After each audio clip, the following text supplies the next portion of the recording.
Welcome to the Crosscheck, the squawk sheet that uncovers the stories, challenges, and careers shaping business aviation today. I'm your host, Rob Hoffman. And I'm Ian Lump.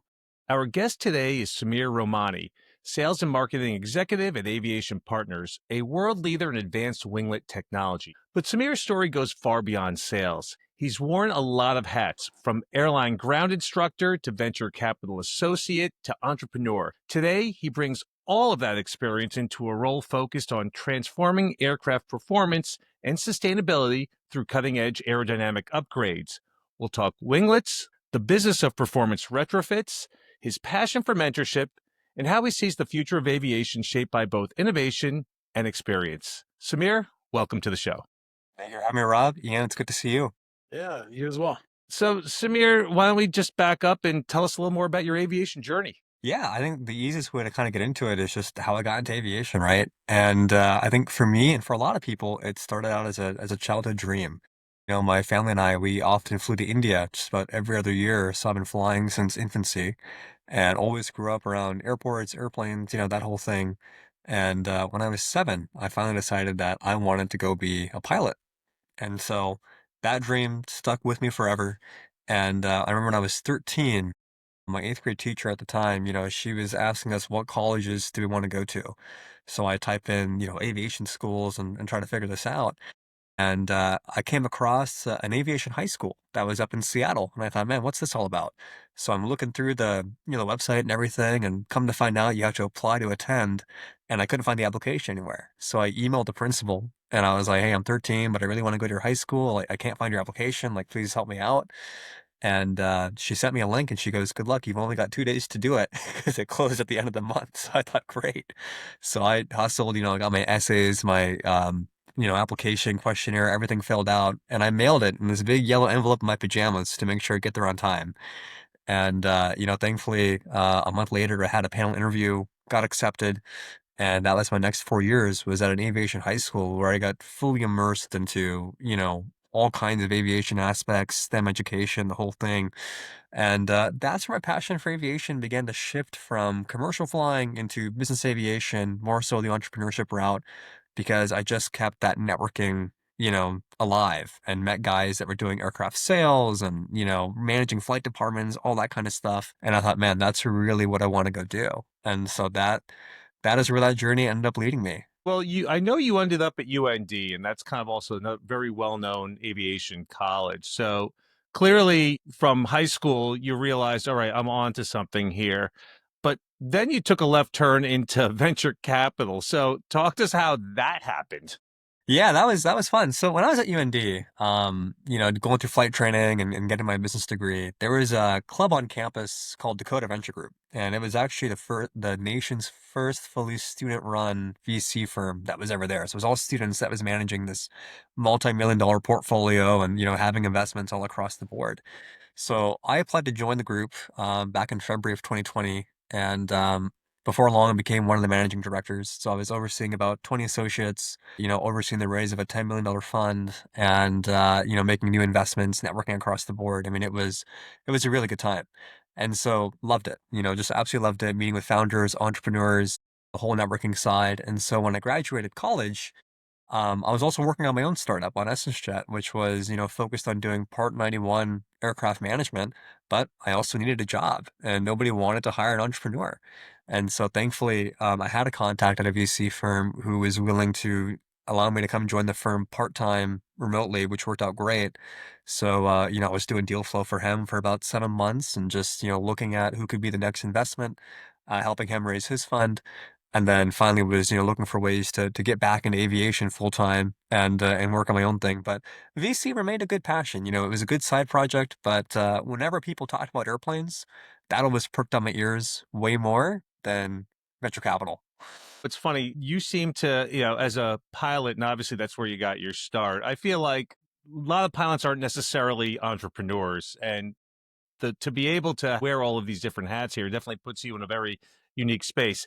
But once again, so you were an analyst for a short while, and then the entrepreneurial bug started biting, I suppose, and you founded EssenceJet, which is a management company, correct? Tell us more about how that happened. Yeah, so EssenceJet started as an inside joke back in high school. And my best friend and I at the time, sophomore year, we always joked about, what if we hired our friends to fly us around in a jet and we just sat in the back and had drinks, that kind of a thing, right? It was a bit of a fantasy.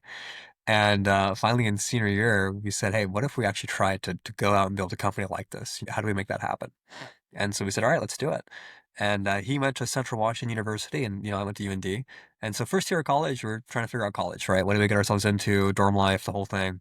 But finally, COVID hit, right, the year after, and we found ourselves, at a ground stop. Flight training was suspended, classes were online, a lot of free time opened up.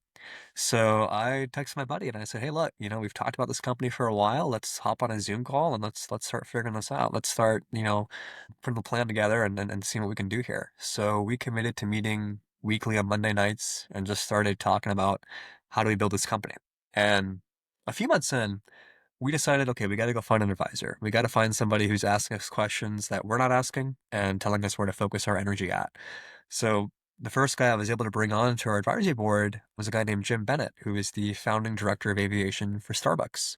So he had created the whole corporate flight department at Starbucks right under Howard Schultz and was a great mentor. So, he came in, helped us out, and we added a few other advisors to the team. And before long, they had suggested that we focus on doing Part 91 aircraft management, which was, this huge click like, wow, that's a great start to get into the industry.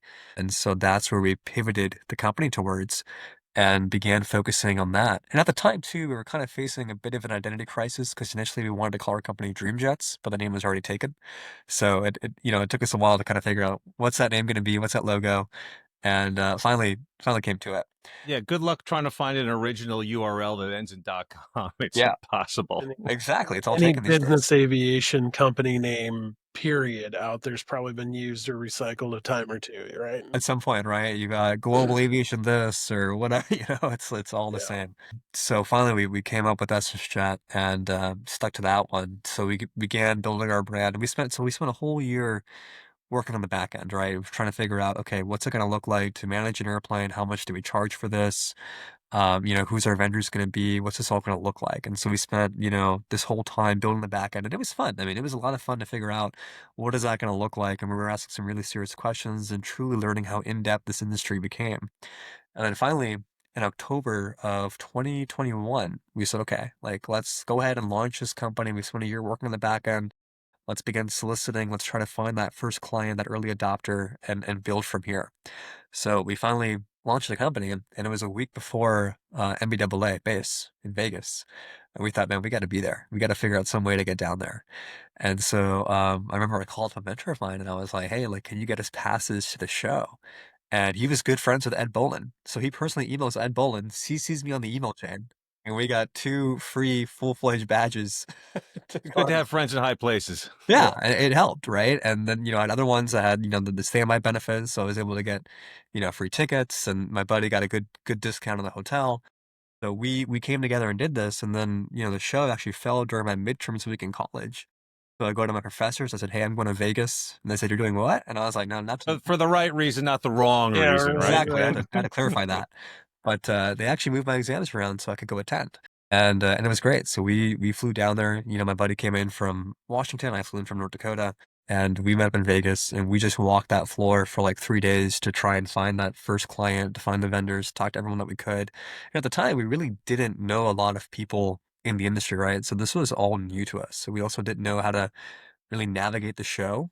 And, that became a huge lesson on its own. And one that I use now whenever I go to trade shows for API is figuring out who do I need to go talk to, right? Like looking at a list of that floor plan, figuring out who the exhibitors are. You like to pre-map it out ahead of time, not just let things go in a happenstance manner. Is that your strategy? Always, yeah. I mean, because it's overwhelming, right? I mean, it depends on the reasons you're going for the show. There's so many types of companies out there. You've got the software companies, you've got the MROs, the FBOs.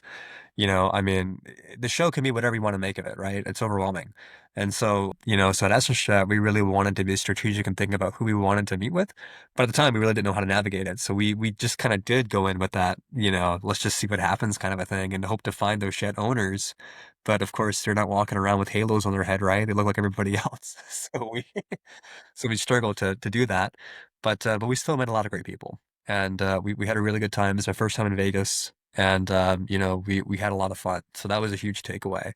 But that's just the momentum we kept up from there. Was after that show, we just decided, okay, we need to keep networking, keep building those relationships, and that really became the catalyst for the next 2 years at EssenceJet, was really expanding and building that network, which even today in my current job is still relevant. But you did eventually sunset the company. So what took place? Was it more the business environment that you were battling against that was just insurmountable? Why did you close EssenceJet's doors? Yeah, that's a great question, Rob. And the biggest reason for that was, we're struggling with accountability. We're struggling to find those leads.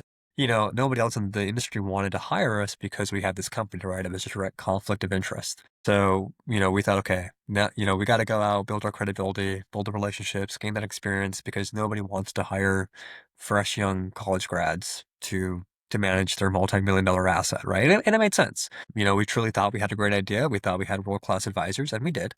And we thought we could really change the industry with this cool disruptor. But we figured, okay, we need to have a few more years under our belt before we can go ahead and try that again and do it again. So And we I guess that was that your takeaway, essentially. It's just not enough experience under your belt, a little more challenging to be taken seriously. Obviously, you're the kind of person here, as I'm speaking with you, to be a person that should be taken seriously, and you certainly you could talk the talk, but once again, when you're managing a multi-million-dollar asset, that's not enough, right? They just want to see a decade or two more on your birth some more certificate, gray right? hairs, right? And then they're coming in, I promise. But it's it's taking some Hell time. yeah. So yeah, that was a huge takeaway. And then just also, I mean, again, there were so many lessons we learned from that, the entrepreneurship side. I mean, what does it look like to brand a company? What does it look like to, create marketing campaigns?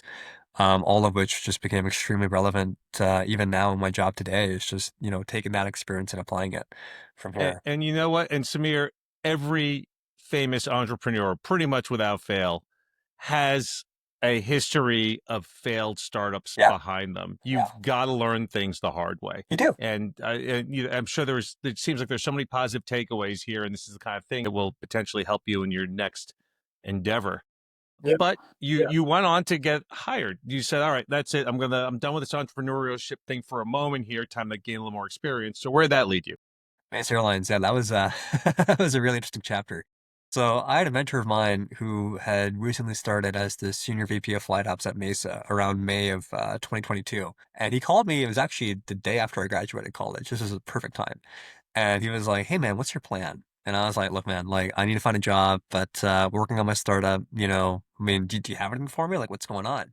So we just kind of kept the conversation going in the back end. And finally, I was like, I really want to get back on aviation. The VC stuff is fun, but let's figure this out. So I gave him a call again, and I was like, "John, what do you have for me, man? What's going on at Mesa? Where can you get me in?" And again, we kind of go back and forth a little bit, but he was like, "Well, why don't you come teach pilots?" And I'm like, "John, I'm not even type rated on the jet. What do you mean to come teach them? Like, what do you want me to do?" He goes, "Just come teach systems. You won't teach them how to fly the airplane. Just teach them, the electrical system, hydraulics, fuel, all that stuff. We'll train you. It'll be fine." And I was like, "Well, how much you gonna pay me?" You told me, and I said, "All right, man, I'm coming." So I packed up my stuff and moved to Phoenix in December of 2022 to come join Mesa. Mesa was an interesting time. I mean, I don't know if you saw, but the company's now merging with Republic Airlines. That article came out back in April. It's actually on my birthday, so that was a great birthday gift to wake up to. But Mesa was an interesting time. I mean, it was losing about 30 to 40 million a quarter, and so it was pretty evident that the company was struggling. And by the time I joined, they had just lost their contract with American Airlines, so now it was strictly going to be flying for United and doing some cargo operations for DHL, which didn't last too long. But, coming in to teach ground on the E-Jet, I mean, it was a hard role because I was never typed in the airplane. So I had to sit down and force myself to learn as much as I can, reading about, the systems manual, observing sim sessions, talking to the other instructors, trying to figure out, okay, how do I communicate this information that I've never actually applied to the real world and teach it to pilots who also have way more flying experience than I do.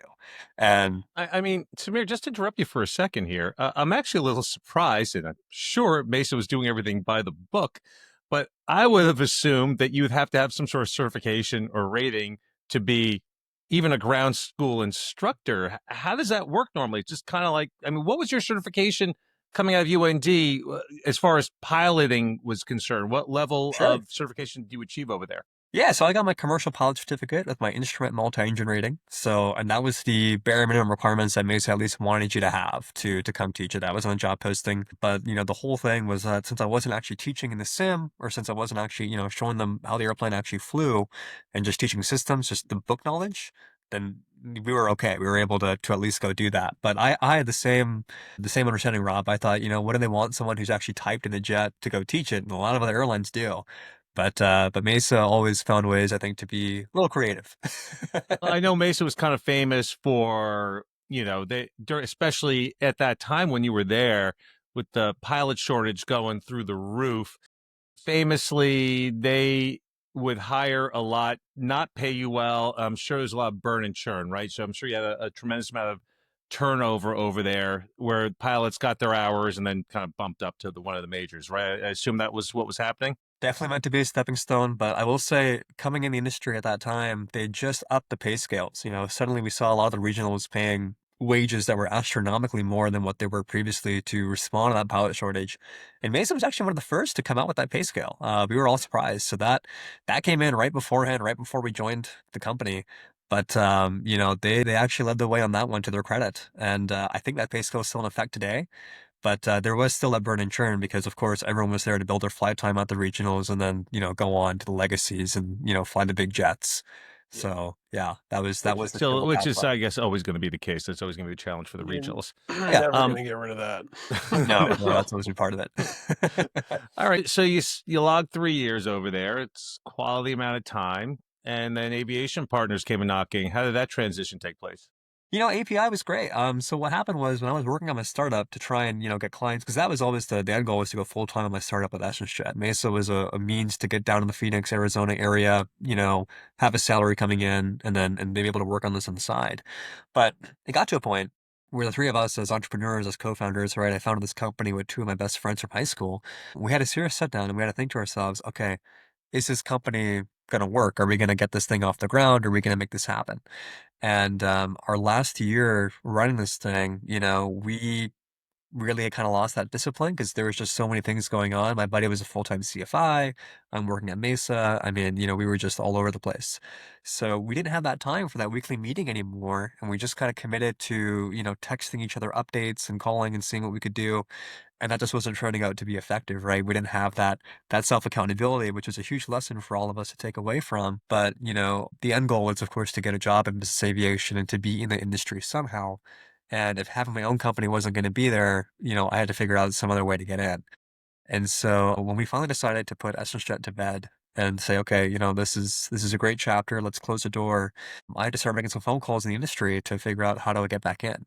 And so one of my mentors, Gary Dunn, who's president of API, I'd known him since 2019. And I was like, hey, Gary, like, do you know of anybody who's hiring, of anybody who'd be interested to have me join their team?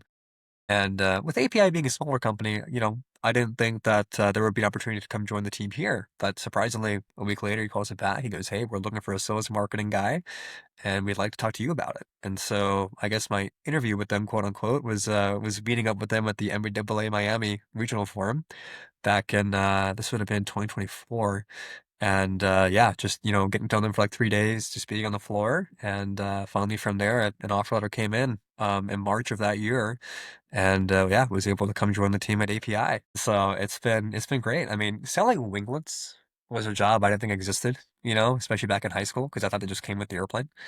And so so when I first met Gary, which was actually my first year of college, I'd come back after just getting my private and was having lunch with a mutual friend of ours. And Gary happened to be at the restaurant and joined us for lunch. This was back in August of 2019. I'm like, oh, like, what do you do? He goes, I sell winglets. And I'm like, what do you mean, man? Like, come on. So, but learning more about the company and about his background, it was pretty evident, like, okay, this is a pretty serious thing. And so very privileged, honestly, to have that as part of my journey because it's a very niche job. I don't know of any other 20-something-year-old that gets to go do that. So it's definitely a way to make an impact on the industry without doubt. I assume that most of our audience understands what it is and what Aviation Partners does, but maybe for the lay person or for anybody else that's just curious, what are winglets? What's their impact on business aviation and private jets? Yeah, happy to take a step back on that. I'm trying to think about how deep we want to get into this while being respectful of time. You know, in the vague sense, right? When you look at an aircraft, it's going to be the tip of the wing. It's the part that, folds up, right? And so API is noted for doing the blended winglet design, where you have that, blended angle as it folds up from the wing into the A little more Airbus style. No, we came up with it first. Uh, You know, so we'll call it API style. API style is exactly it. So yeah, and the way it started was back in 1991. Gulfstream, when they first came out with the G3, right, the winglets were a little more modular in design. And so our co-founder, Dennis Washington at the time, he had a G2, and he wanted some way to improve the range and performance of the aircraft.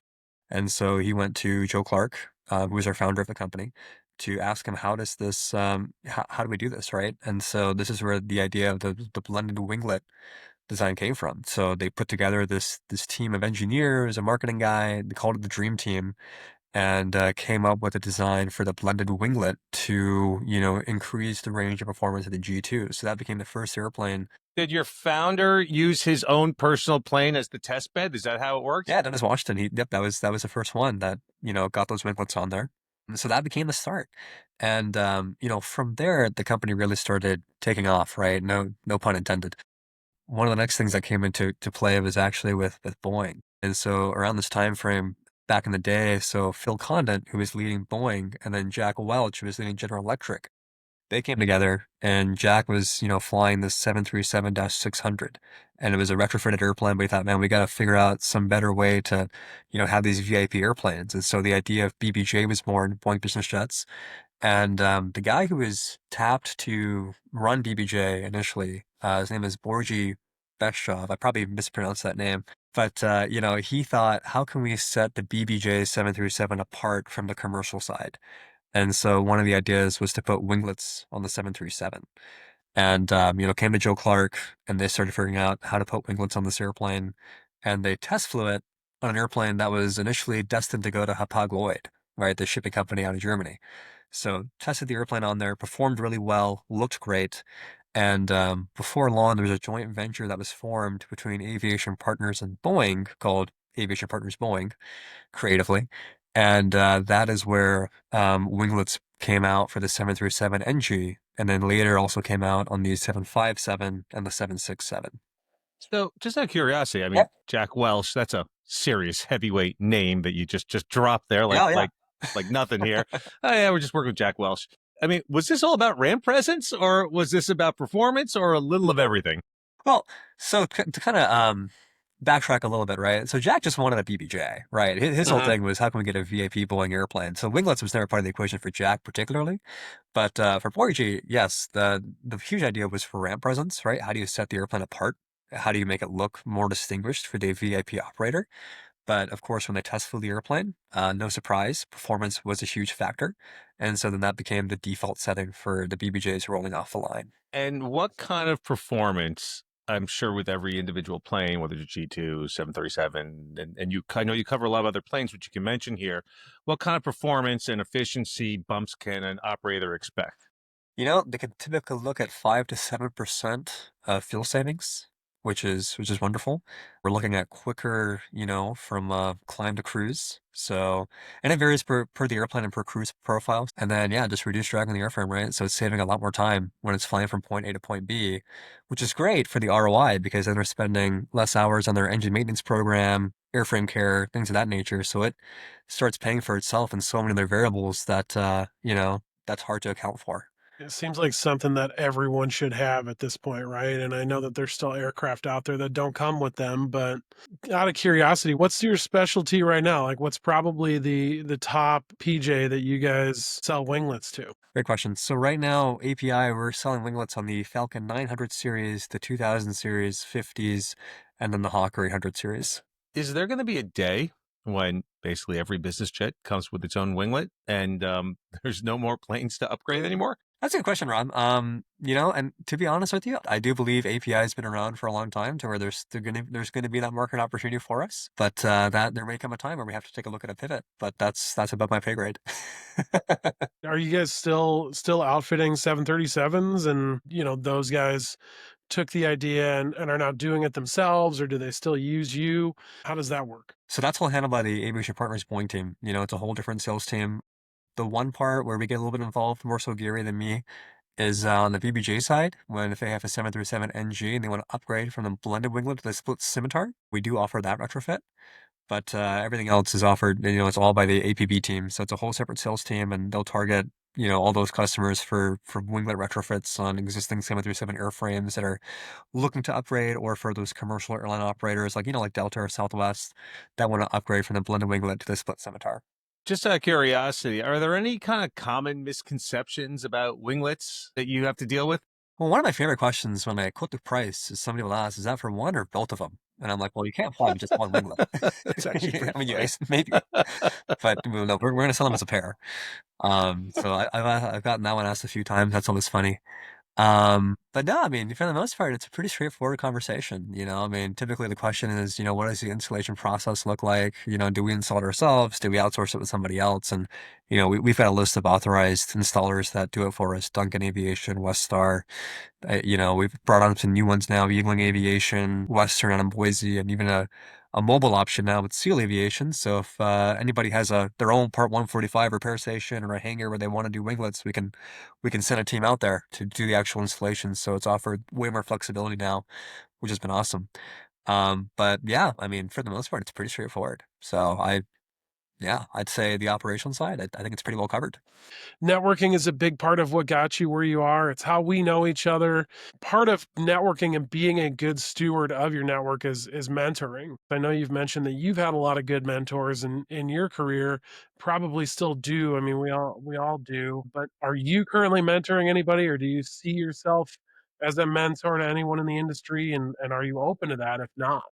So I've got three mentees right now, and it was really inspiring, I would say, when the first one came to me and asked if I could mentor them. So he was a kid that actually went to my high school, and he's a senior now. He's about to graduate actually, and he's going to go to UW for engineering. But yeah, like when he first came to me and asked if I could be his mentor, I kind of took a step back and I was like, man, like what could I offer you? Like I don't, I'm still learning everything myself. I'm still a kid.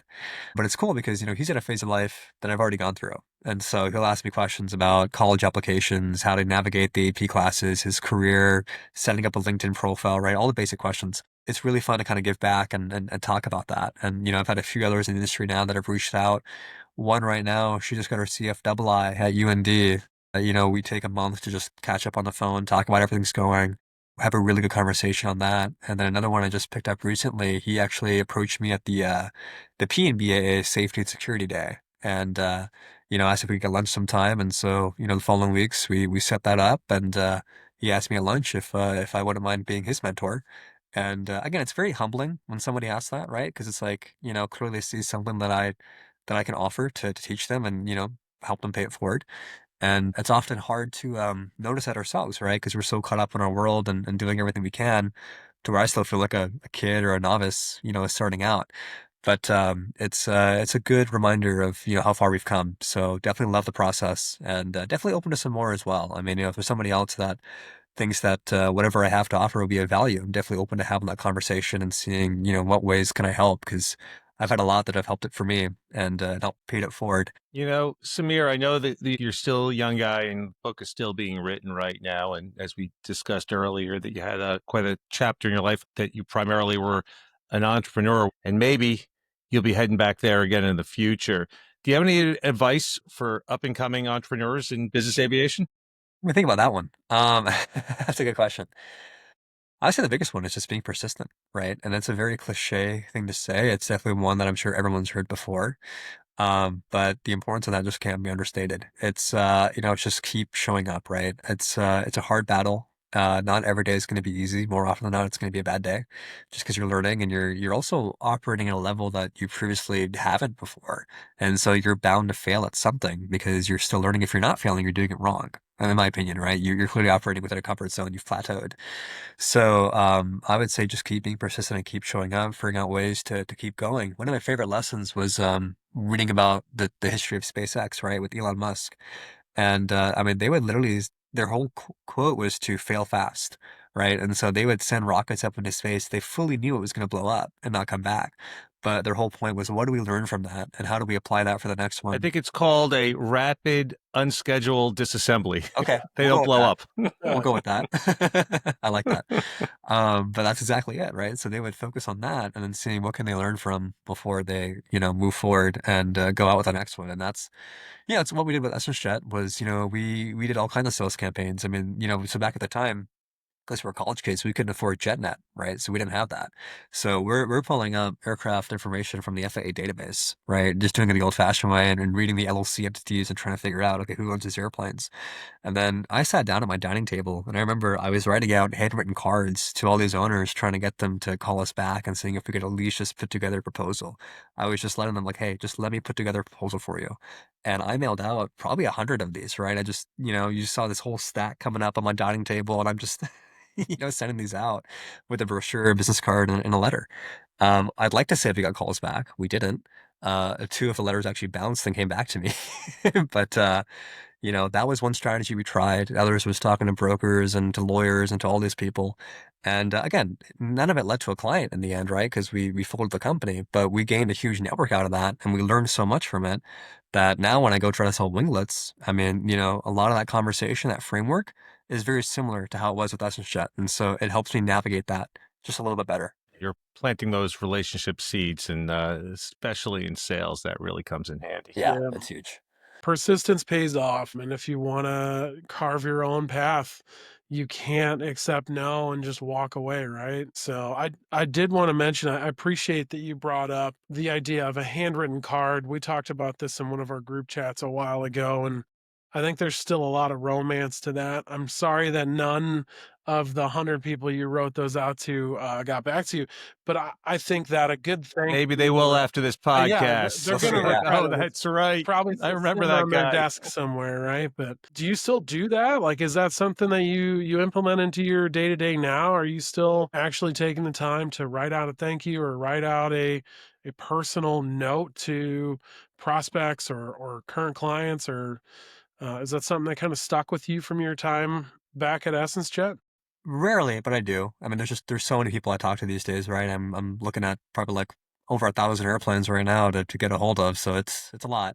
But whenever I'm able to actually like have that meaningful conversation, and we talk about is what's going to be the right fit for them or not, even if it's a no, I still want to have that follow up, right? And I think today in this world, it's more apparent than ever because it's getting harder and harder to be more genuine, right? You have so much AI generated content, right? I can go on ChatGPT and tell it to just write an email for me, thanking them and send that. And I think it's very easy to read through that, right? You can clearly see that. Same with LinkedIn posts, that kind of a thing. So I like to stay away from that and still be very genuine in my approach. So I feel like a handwritten card, you can't AI generate that, right? AI can't take your hand and just write it for you. Unless you have one of those really cool bionics, like Not yet, anyway. yeah, yeah, we're getting there. Give it another year or two. We are getting there. But yeah, no, I still do. Just I more save it for more special occasions where it makes sense to send that out versus every time. Because again, there's just too many Yeah. guys to call and keep track of. You'd need an auto pen or something to sign all of those notes, Yeah, man. yeah. I'll hire my own intern. Yeah. All right, Sameer. So we're running up on time. So one final question: what's next? What's next? Well, right now it's to keep killing it with winglets. I mean, that's the next chapter is they hired me to do a very, very specific role, and it's to keep doing the very best that I can. So it's taking a look at, road trips and seeing who do I need to go visit next, prospect wise. It's getting ready for the next trade shows coming up. So, right now as we're filming this, it's mid-May of 2025. So we've got the White Plains Regional Forum to look forward to coming up in early June, and then of course base at the in October, right? So it's getting ready for those guys and any other shows in between. But from there, it's just making sure API is doing really well and being receptive to all the opportunities that are out there. Fantastic. Where can the listeners at home find you if they want to reach out to talk to you about winglets? Best way to do it, my email, sromani@winglets.com, or my LinkedIn, which is just simply Sameer Romani. So yeah, happy to connect on there. Terrific. Well, listen, thanks so much for being a part of the show, Sameer. It was actually a really fun conversation. Thank you. You're welcome. That wraps up this episode of the Crosscheck. A big thank you once again to Sameer Romani for sharing his multifaceted journey from instructor to innovator to aviation leader. Whether you're flying jets, pitching investors or installing the next generation of aerodynamic upgrades, there's a lot to take away from Sameer's story. If you enjoyed today's show, don't forget to like and follow us on your favorite podcast platform and share this episode with a colleague or friend. Your review or feedback is greatly appreciated and helps us spread the word. We will see you all next week with a new episode of The Crosscheck.